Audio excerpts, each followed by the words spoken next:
It is looking increasingly like Pete Hegseth's nomination to head up the Department of Defense is on really shaky ground. And seemingly every 6 hours or so, we get some new news story about all of the many reasons, the diverse reasons that he's not qualified to hold this position. We're gonna run through them, but bear in mind he has his defenders.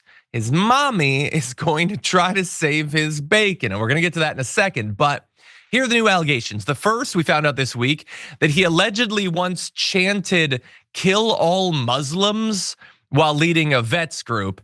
And that briefly I thought, well, oh my God, that's it then. You're not gonna be head of secretary, like the head of Department of Defense if you're chanting to kill all Muslims. I mean, there's millions of Muslims in the US. There's many service members who are Muslim. They're not gonna be, and then I thought, oh wait, no, this is America.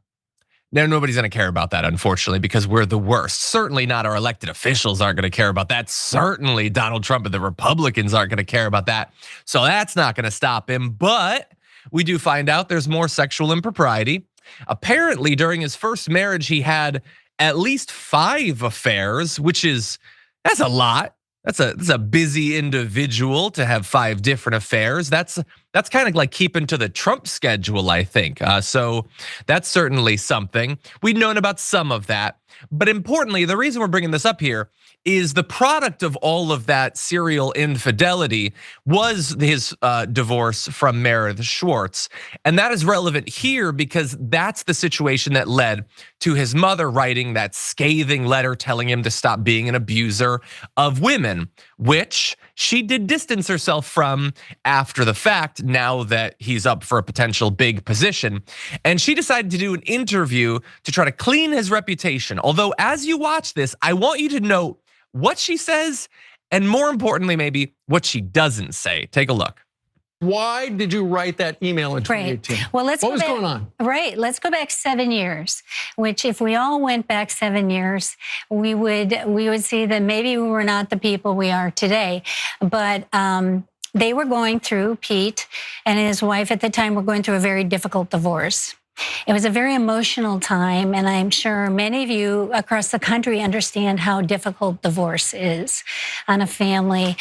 There's emotions. We say things, and I wrote that in haste.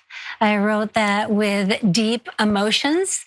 I wrote that as a parent, and about 2 hours later, I should. My husband tells me I should think through things a little bit more, but Pete and I are both very passionate people. I wrote that out of love. And about 2 hours later, I retracted it with an apology email, but nobody's seen that. So it was a difficult time. It was a difficult time. Okay, so we have to be fair. She goes on there to say that she retracted it. She said that she said it in haste. She hadn't yet been apparently commanded by her husband to not point out that another man is an abuser. There's a whole culture here going on. She said it, she's passionate, she's emotional, all of that. You notice though, she didn't say that it was wrong or that any of the specific claims that she made were untrue.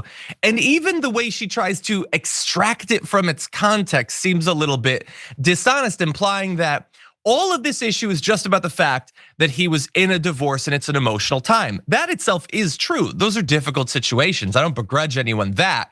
But she talked about a pattern of him abusing not just this woman in vicious ways, but other women as well. 5 affairs in that failed marriage. Of course, this is a pattern that would continue after this. She's well aware of that. And so look, if you want to make the case, we shouldn't care about any of this, about all of this. It doesn't have anything to do with him being Secretary of Defense. You could potentially do that, but you can't just say, well, she took it back, so for that reason, we shouldn't be concerned, nor should we think that maybe it plays into an overall personality, a durable set of personality characteristics over the course of many years that saw him not only being a serial abuser of women, but also an alleged sexual predator, and also a guy who had major problems with drinking at multiple organizations, and then would chant that we should kill all Muslims. It kind of feels like the context is pretty important there.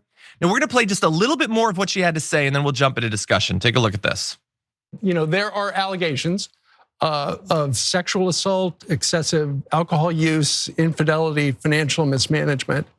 As a parent, that's really hard to, it's hard to hear. Right. Well, our job as parents are to correct. They are to speak truth. And I am a passionate person like Pete, and sometimes emotional words come out. I don't believe any of that is true, any of it. And I'm here. I wouldn't be sitting in this chair today if I didn't believe that about my son. So the man you wrote to in 2018, who you were really mad at, as a mom, he is different than that man. Absolutely. I believe that with all my heart. And I wouldn't be sitting here if I didn't believe he's the man for the job. Man for the job. Okay, look, maybe she believes that. And maybe she doesn't believe those other allegations, I guess. But when you identified like that he was an abuser of women, and then he goes on to continue that pattern for years and years after that, and then you see that he's accused of a sexual assault, maybe she has that sort of like mother thing that she can be like, well, not my boy, he wouldn't have done that. But the rest of us have to think if maybe this is kind of all one of a piece. Like maybe this is kind of in fact actually who he is. And so I get that she's gonna go on there and defend him. And obviously Fox and Friends is gonna do everything they can. They've barely given any time whatsoever to all of these allegations. They're a propaganda network. They're trying to get him this job.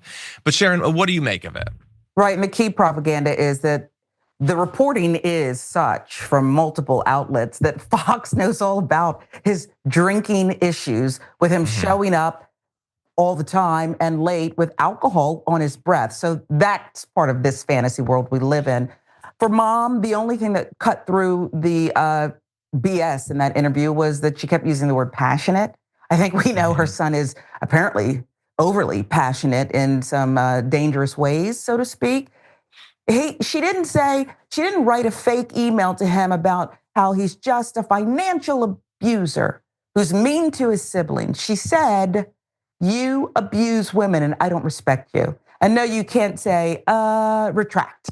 It's silly at this point. I feel for her, but she said it and she meant it. And by the way, in most divorce cases that I've been unfortunately interested in or been told about, family, friends, matters, court cases, the in-laws usually side with their kid, not the other person, particularly when there's children involved. So that I think is very telling as well. Yeah.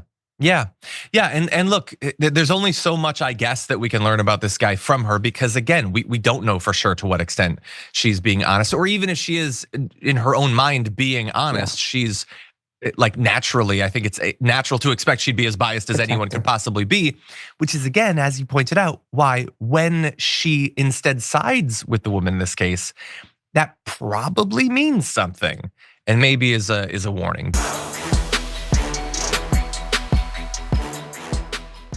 Thanks for watching our video. Did you know that you can support our show by becoming a subscriber?